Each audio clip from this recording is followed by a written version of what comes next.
Sorry, my memory filled up on the phone.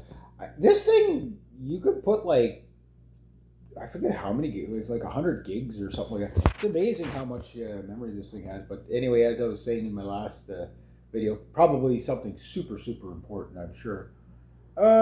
Got some of you liking the series of the house and stuff like that, but there's a lot more to come. Like I mean, the exciting stuff hasn't started yet. However, this week has been a bit of a sparse week. September's like this. It's like ooh, it's slowing down faster than I wanted it to. So it's like middle of summer I'm bitching and whining that I'm working 7 days a week and 30 days straight kind of thing, and it's like I'm burnt out. Blah, blah, blah. Now it's like oh shit, there's not enough work. Like every time I have a day off, it's like it's terrifying. It's because it's like I reassure myself with my finances that okay, I'm going to be okay for a little while. But it's like I can't have too many days off because then I won't. You get into this panic that you just don't have because you just never have enough money. Like because of the way I sort my money out, like I talked about many times, where I just like I don't really have any money. I don't have any more than $20 a day for myself. For me, that's it, and I try to keep under that budget. But $20 a day is 600 a month. When you think about it, if you spend just $20 a day on yourself, that's 600 a month. So like that's you can see how you can go through that fast if you spent the full $20 per day. I usually don't. I usually spend. It's usually under 15, but Uh, but I also, like I say, I have all these other little funds that I do, and I want to talk about that. Especially people that are really hard up for cash and you're struggling, and I understand it, guys. It's so hard to get ahead. Now, if you smoke and you drink and you do, dope and all that, well, that's not going to. Start with that stuff. That stuff will save you a ton of money getting rid of it. Oh, but I need my. Well, then yeah. You know what I mean? Um, no, you don't need your whatever it is. It's sort of bad habit. Uh, it'd be better if you got rid of it. I know I got a bad habit, but it's like the most mild of bad habits, like 2 Pepsis a day. Soon to go down to a Pepsi a day, and then when it really goes, skimpy on the work, then it's like a Pepsi a week, and then whatever, right? Because I have nothing else. Like all I have is water. Like I drink Pepsi water. I'm gonna start drinking more milk, but it's just like milk is so expensive, right? Everything's so expensive. Um, because I gotta start stocking this place with like groceries and stuff like that, and I don't want to do it till I'm completely cleaned up because it's just uh, the the chaos of cleaning up and stuff like that, and you got stuff all over the place, and this is dirty and that's dirty and whatever. It's like once I'm done cleaning everything, it's like okay, that's round one. Then it's the main maintenance of like okay, well, monitor the mouse poop and the all that stuff, and see when all that's okay, do again. Like I could borrow the shop back for the weekend and see if I could just really clean everything out on the main floor here. If I get that done, then it's like okay, Operation Pine Sol can take place. No problem. Like for example, I already swept down all the cobwebs. Of course, they come back almost as fast as you sweep them down, but they were left for a good while. That there's probably about a year's worth of cobwebs there. So my grandmother would walk around like every morning and get the cobwebs because she hated snakes and spiders more. She hated snakes more, but yeah, every time she saw a spider web, she'd get the broom out, knock it down. So it's like okay, and that stuff too holds dust and all that. So if I do the cobwebs like once a week, or just as you see them, take them down. And some of them, like you try to sweep them down, they just kind of stick to the ceiling. You can't quite get them down. You got to sweep them a few times, and it's like your broom gets so disgusting, all bounded up with the freaking cobwebs. Wait till I do the basement. That's gonna like my broom's gonna look like a piece of cotton candy, like really disgusting cotton candy, because all this cobweb. I was hoping to get into that today, but I don't know if I will or not. Into the basement because I got to make a bit more of an entrance. Sounds like the grader. My brother blew a tire on the grader the other day. You can see where he went through the town, dragging the tire on the shoulder of the road. There, he said he made it. He made it. He says he didn't know if the tire was going to come off the rim or not. There, he made it almost all the way there. And it's like, it came off the rim. He goes, they're like, "Wow, you're so close. Like, just is what it is. Just get it back to the garage." So you got it back to the garage. So no damage to the rim. But anyway, yeah. So I guess they got it fixed. Put a patch in it. Do it again.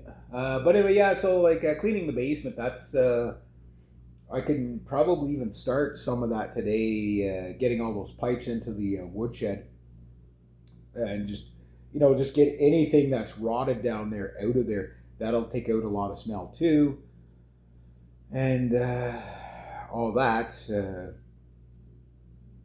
And monitoring the place with the high humidity levels we've had in the past week has been an interesting thing because the high humidity is what makes the place smell, right?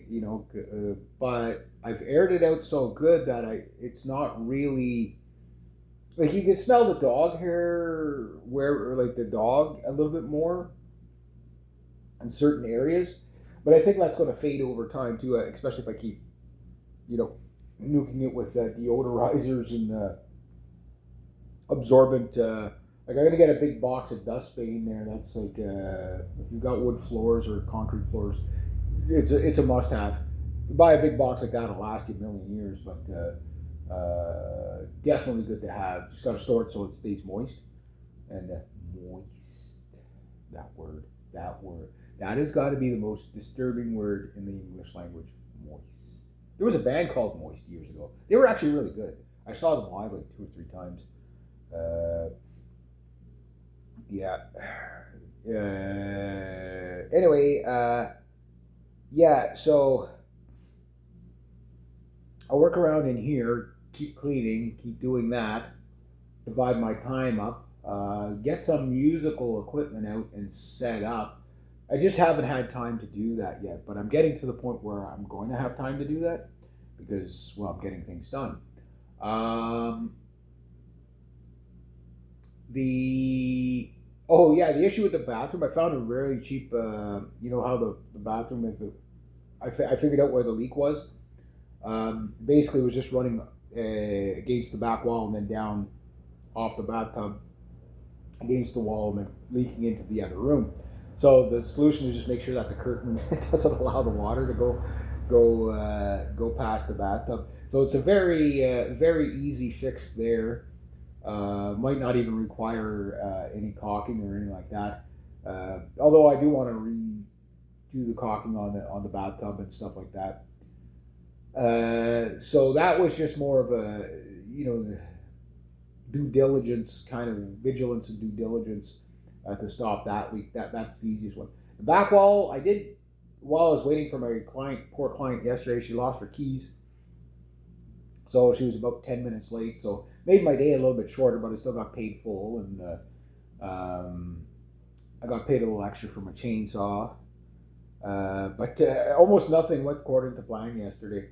But I still got a lot done for everybody, so I was happy. But while I was waiting I dug out the back wall a bit more. So at least I got underneath the first, where I'm below the plate level of the house now, between the cinder block and the siding. So that means the water now is no longer like sitting, because the ground was above. Like if this was say the floor plate, and here's your cinder block for your basement, and here's the floor plate, and then here's your siding that laps down a little bit, whatever it does, a couple inches or whatever. The sand was like kind of like up here, so now it's below here the whole way across. So at least from this point on, the water is not sitting above the floor plate. So hopefully that will take care of the leak there. But what I'm also thinking too is that's where there's probably the whole floor plate around the place is probably pretty nasty, pretty rotted or whatever, especially on the back wall there. So what's probably happened is I got an air gap there, and that's where all my cold's going to come in, and so I'll get like black spots on the wall there. But there is a possible. I'll have to like lie on the ground and look up, see if I could actually see it. But if I could actually see underneath the caulking, what I'm going to do, or sort of underneath the sidings, I'm going to get that RV foam stuff and just fill the whole way. Just that way, if there is an air gap there, it'll seal it up a bit. Plus, I'm going to put styrofoam on the back wall for the winter. All these old places, a lot of people do that. It's more to insulate than to stop the water, but it's still a barrier, right? The water, the styrofoam will hold water, so to speak. So it'll run off of that before it runs through, right? But the main thing is just to keep the frost line off the bricks as much as possible. And then, once the snow builds up on it a bit, what I'm going to do is I'm going to probably keep the snow at us, let it build up a little bit, but shovel it out so that in the spring I don't have like 3 feet, 6 feet, up to the back window of snow to dig out. But I'm going to keep the back of the house dug out as much as I can. I might let it go up to the bottom of the window, say for like January or something like that. My brother says the snow does go pretty high there. That's why he removed that section of between the. He says it was coming like right up to the halfway up the window, just because the way the wind drift had come off the hill and all that, and plus it's a downhill. And he says it just builds up right there like crazy. That's what, and then in the spring when that all starts melting, right? So my thing is that, well, rather than let it build up, I'll shovel it back 10 feet, whatever. I'll just get the snow scoop and just run it out, out the front, out the side, whatever. It doesn't matter. So when it does melt, it goes that way, or that way past the house and not underneath the house, right? So I think that will be actually. Woo! I just got launched out of the chair because it's been rained pretty hard this morning, so it's still raining.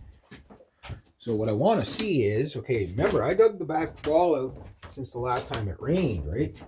The last time it rained pretty good, there was water running, a little stream running through here, right, which comes out there. But you see the walls, it's damp because there's stuff on the ground that's damp, but there doesn't seem to be as much seepage through the wall. I'm going to just hook up my fan, get some air down here, because I'm going to probably work down here a little bit later. Nice to have good oxygen. I could open that window over there. Some more oxygen in here. Now, why did I do that before I did this? Why did I do that before I did this? Okay. Try not to blind myself with my little lamp. Hey, what's going on here? Oh, there we go. Short my lamp, so I actually have to get a flashlight. So I want to see that big rock right here. That's huge. My poor grandfather. I need a little stepper in here. I thought I saw a little stepping stool in here. There should be like 20 stepping stools in here because my grandmother had stepping stools all over the place. It was like the thing to have in this house was stepping stools. I could use that as a stepping stool. Ew. Where's the stepping stools? They have run away.